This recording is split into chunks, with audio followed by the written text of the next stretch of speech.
1966. Bob was a standout athlete during his 4 years at Foxcroft Academy.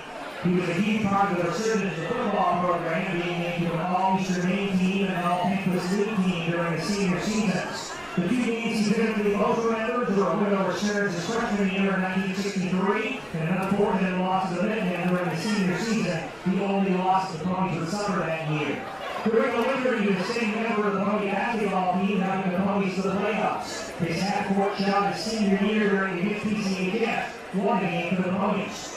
In the spring, Bob was on the Pony track team and set several records in the long jump, many of them stood for several years. Bob fondly remembers his years at Foxcroft Academy, including many of his coaches, including Walt Collier, Wayne Champion, Bob Beek, Ernest Larry, and Paul Goss. Quote, they instilled in me and my teammates the importance of hard work, teamwork, always doing our best, and learning how to win with humility and lose with dignity. Accepting on Bob's behalf as he's been able to make this evening his former teammate and longtime friend and fellow Foxcroft Academy Athletic Hall of Famer, David Hawk Anderson. From the class of 1966.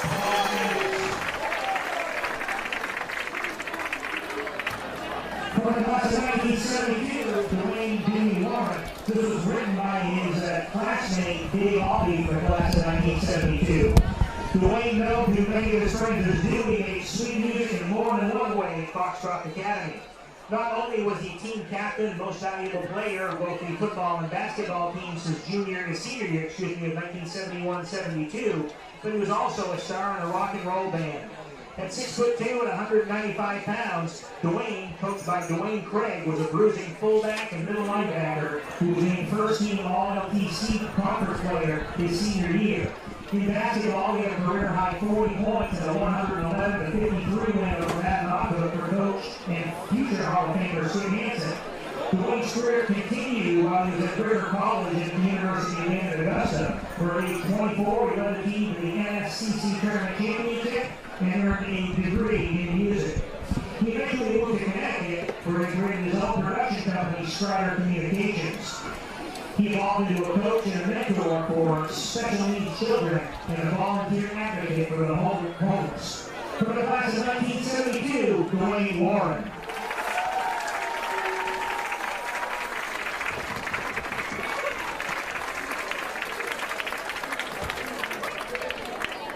From the class of 1984, Joe Cox.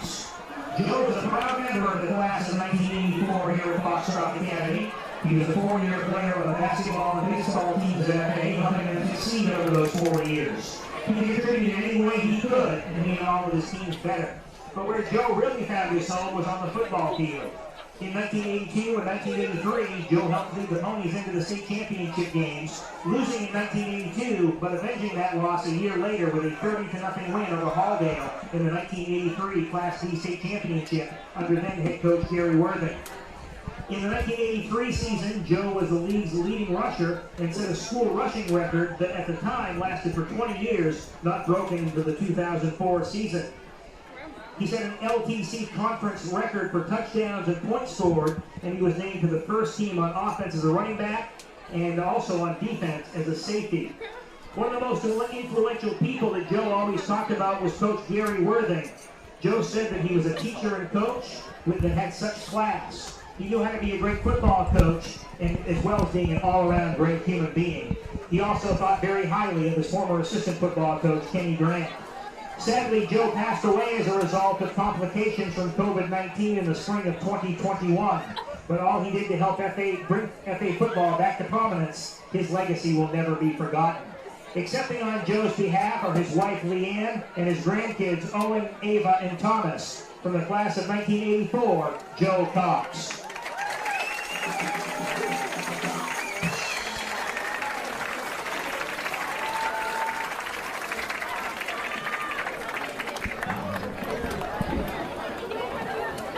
From the class of 1998, Lori LeBoy Merrill.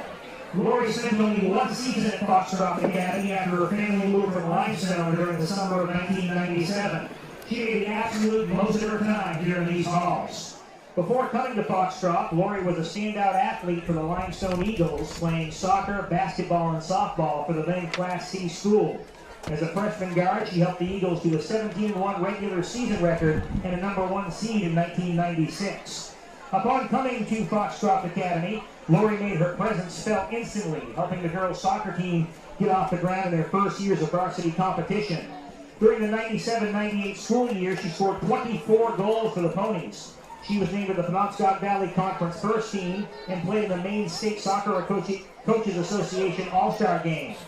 In basketball, she helped the girls team make the playoffs as the #7 seed in Class B for then first-year coach David Carey. Foxcroft Academy would lose to the eventual state champ Orono in the quarterfinals, but it was a great year for the team. On the softball diamond, Lori excelled at shortstop, leading her team to the playoffs and being named a conference all-star. Lori wants to thank all of her coaches, David Dean, David Carey, Brad Ashley, and Benny Dow, as well as former athletic director Dave Clement, for making her feel so welcome, because it's not always easy to make the transition to a school for just 1 year, but Lori made the most of it. From the class of 1998, Lori LaVoy Merrill.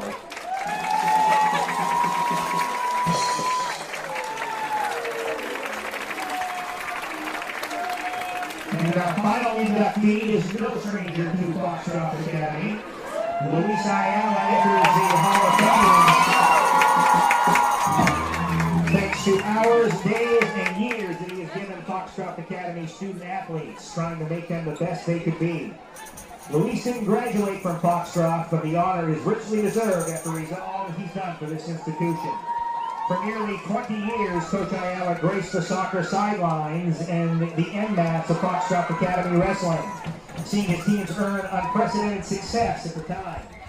On the soccer fields, Coach Ayala's teams were always competitive in a very tough Class B. In his last season on the sidelines in 2019, the Ponies went on an incredible postseason run, making it all the way to the Class B semifinals for the first time in school history. It was definitely a fall to remember. But where Coach Ayala made his mark was leading the FA wrestling team. Over his tenure, the Ponies racked up multiple conference, regional, and state championships. He saw several wrestlers hit an impressive 100-win plateau, and he had a few that had more than that.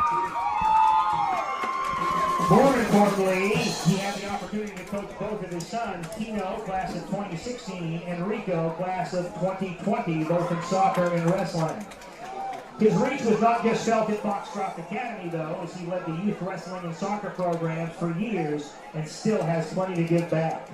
In 2019, Coach Ayala was named to the Maine Amateur Wrestling Hall of Fame, and in 2017, he was named the U.S. Cellular National Coach of the Year, which was an incredible achievement for him, our school, and our community. Last spring, Luis retired as a faculty member from Foxcroft Academy, but the legacy that he left will live on for years to come. Our final Hall of Famer for the class of 2022, our coach, Luis Ayala.